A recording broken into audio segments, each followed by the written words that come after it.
Welcome to Photo Production Online course Better Photography with Trevor. My name is Trevor Hughes. I started photo production online because my film and video customers were asking me, do you take photos as well? As we need a new photo for our brochure. Of course I said, and sure enough, one photo has led to the next. Now I am often taking wall hanging company photos and portraits as well as making that company video. Hej Lasse, jag heter Anna. Jag ringer angående min bil. Det är nog fel på den.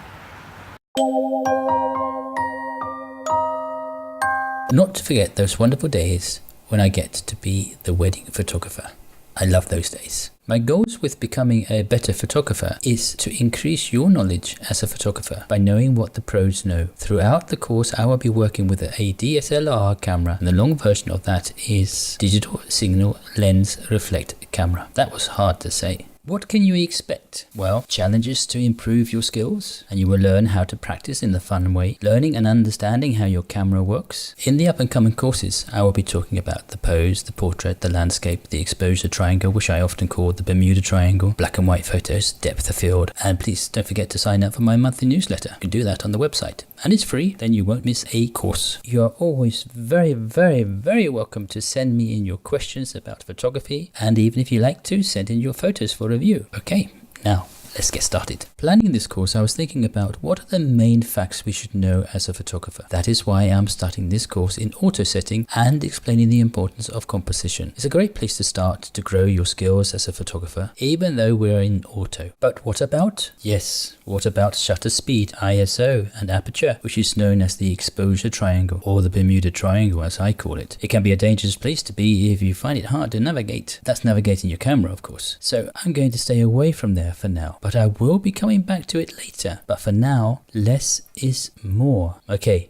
stay in auto. Let's think about composition and how the rules of thirds will help you improve your photos so they tell a better story. I was once told by a great photographer, if your feet are still, then you are not working the shot. Move, move, move. The very next day, I tried to think what he meant, and it has proven to be great advice. At times I will say to myself, this shot is just not working, not getting the angle while I'm looking through the viewfinder. Then I remember the words move, move, move. More often than not, with just a few feet left or right, I will find a better angle to the shot. So please remember to move, move, move when you are shooting. That said, I also believe in paying attention to the rules will take away your creativity and your passion for your photos. Coming from the world of filmmaking, we had a lot of rules to remember while filming, like the 180-degree rule, but we also broke that, but we knew what we were doing. However, many of the rules we use in film can be applied in photography as well. In this first lesson,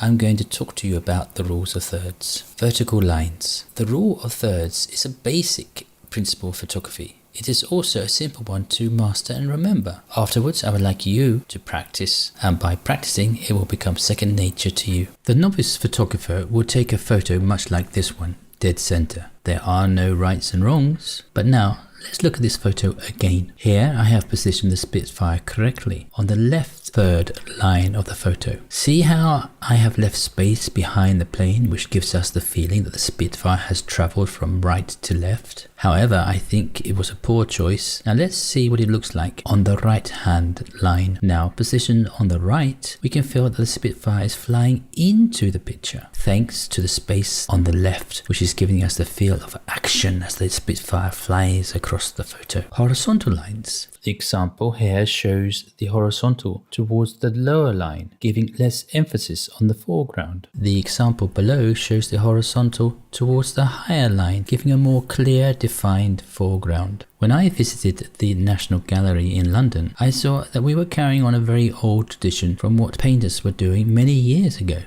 Good luck, and remember, practice, practice, and you will nail this with ease. And do join me on my next practice session. Go to videoproductiononline.se and sign up for your free monthly newsletter, which will give you dates, all the events up and coming. Bye. That's it for now. Please practice the rules of thirds